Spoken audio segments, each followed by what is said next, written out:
দেখেন গরুর পূজা কিভাবে শুরু হয় পৃথিবীতে প্রথম। বনি ইসরায়েলের এক দুষ্ট লোক ছিল, নাম সামিরি। সে সবাইরে বলল তোমাদের স্বর্ণগুলো ফালাও। স্বর্ণগুলো ফেললো, বনি ইসরায়েলের স্বর্ণগুলোকে গলিয়ে গরুর বাচ্চা বানালো, গোবৎস।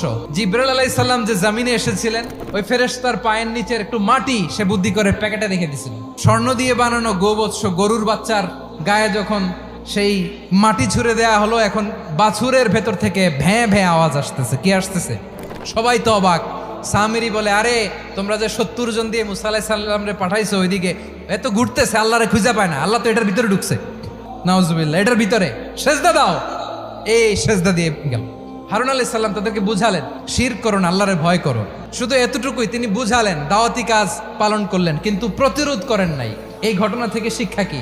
শিক্ষা হচ্ছে, আপনি শিরকের আড্ডাখানা দেখলেও বৃহৎ স্বার্থে তাওহীদের দাওয়াত দিবেন, প্রয়োজনে আপনি ঐক্য নষ্ট করবেন না। সুবহানাল্লাহ পড়বেন না?